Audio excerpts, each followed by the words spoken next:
President Trump establishing a White House faith office with a new executive order empowering America's faithful, defending religious liberty and fighting against religious bias. The mission of this task force will be to immediately halt all forms of anti-Christian targeting and discrimination within the federal government. The task force will work to fully prosecute anti-Christian violence and vandalism in our society and to move heaven and earth to defend the rights of Christians and religious believers nationwide. Fox News contributor Jonathan Morris joins us now to react. I had to remind Jonathan, it's in English. Believe it or not, Jonathan Morris is on Fox News Details a lot because he does a very good job speaking Spanish. So this is an English interview. What do you make of this? I mean, it's pretty impressive. He's following through with the promises he made to the people who helped elect him. Yeah, and I've been shocked by how much kind of cynical and mean stuff has been directed at the president after he announced this. People saying, what do you mean anti-Christian bias in America? That's faith office in the government? That's ridiculous. But think about those levers of society of real cultural influence that we have. Universities.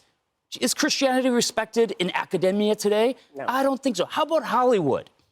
What if you start talking about your Christian faith in Hollywood? You're laughed at. You're marginalized. Think of the news media. How many prominent Christian people in the news media today? I'll tell you this. We are the only national channel right now doing a segment like this about the faith office. I can assure you of that. In a positive way. So the fact that there is Christian bias, I think, is very rational. And I'm so glad the president is saying the government is supposed to serve the people. We have a religious people. We are a religious nation. Let's make sure that the people are served. Yeah, absolutely. There's been this effort to sort of really change American history and the history of who we are and have this idea that, you know, this neutrality about religion, if not hostility. But you're right. Our roots are Christian. Yeah, and if you think, what were the founding fathers were worried about?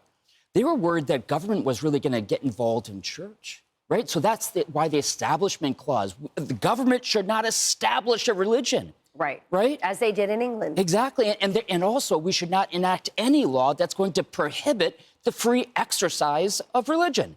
So the founding fathers were more concerned about government getting in the way of our religious practice. Yes. And I think what President Trump is saying is, let's make sure that's not happening today in new ways in which cultural elites are actually keeping us from being involved in society if we are the majority. And even outside of our country, we've covered the Christian persecution around the world a lot on this show in particular. And they will tell you every person who has been involved in that fight to protect Christians who are being persecuted abroad, the number one religion persecuted in the world is Christianity. And they will tell you they never had more support than when Donald Trump was in office. So that's another component of that as well. Donald Trump, as you know, attended the prayer breakfast. He had a lot of funny stuff to say about, you know, when he was shot and how he's closer to God and it brought his sons closer to God, 25% more, he said. That was so great. Here's a flashback from 2020. Return on investment. I think that this clip we're going to show, Jonathan, is a very human moment. It's not just a Trumpian moment. I think all of us, you know, can relate to this. Watch.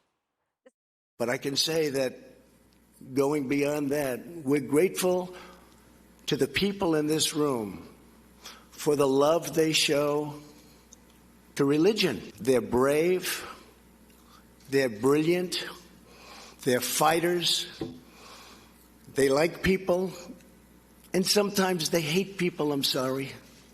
I apologize. I'm trying to learn. It's not easy.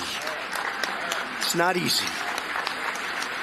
When they impeach you for nothing, then you're supposed to like them. It's not easy, folks. I do my best.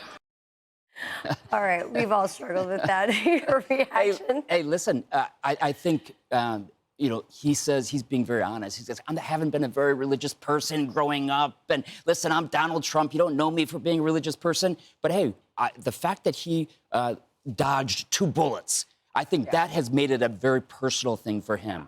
I believe I have a mission. I believe I have a purpose. And if God allowed me to live, I'm going to make sure I do it well.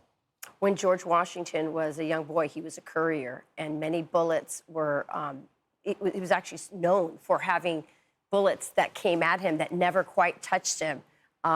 There's something really special here. And as you know, the first requirement to be a Christian is a sinner. We all are.